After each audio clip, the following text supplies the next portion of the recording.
Thanks for joining us from our studios in Israel. I'm Aaron Porras, here with ILTV's Morning Briefing. Palestinian reconciliation between Fatah and Hamas has thrown a major question mark into the possibility of Middle East peace.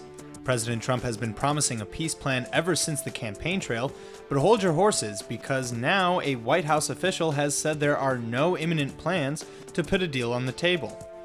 Many had expected Trump's plan for Middle East peace, the ultimate deal as Trump called it, to arrive shortly.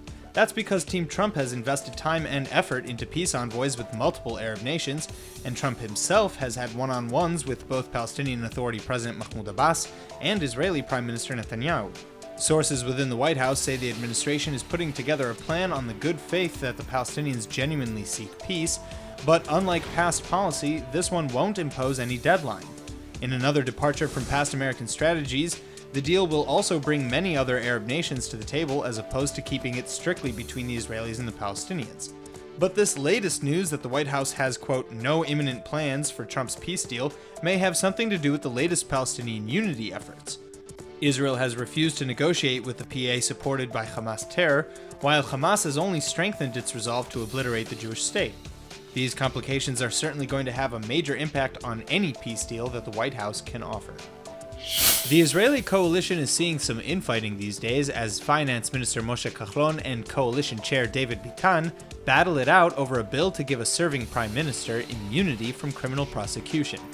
In its current form, the proposed legislation would change Israeli basic law, making sitting prime ministers impervious to investigations of fraud, bribery, and breach of trust. Lawmakers opposed to the bill say that they fear that the bill could potentially give a prime minister too much immunity and that it could potentially be amended at the last minute to apply to Prime Minister Benjamin Netanyahu.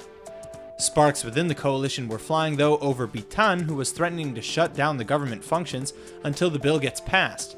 Minister Kahlon reportedly accused Bitan of trying to cause a crisis and operating outside the purview of coalition agreements. Kahlon, who also heads the Kulanu party, has pushed to delay the vote until next week. Those in favor of the bill say it would allow the country's leader to focus on the task at hand instead of constantly worrying about being in and out of litigation. And to put minds at ease regarding giving the prime minister too much power, Likud Knesset member David Amsalem added a clause that imposed a term limit to 8 consecutive years. In the weeks after an increase in violence in Jerusalem, the IDF has just conducted a major string of arrests across the area, detaining at least 50 people.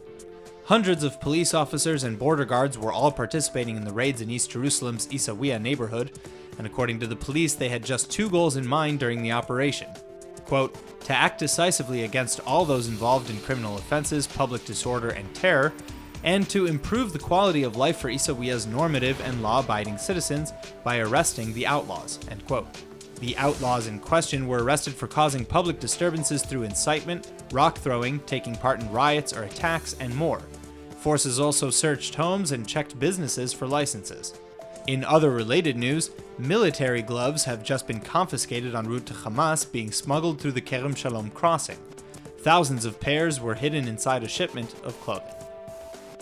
The Israeli Druze community in the Golan Heights held a memorial ceremony yesterday for Izam Zaradin, a Druze major general in the Syrian army. Zaradin was killed last week in an explosion while fighting for the Syrian army and was buried in Syria's Suwaida region.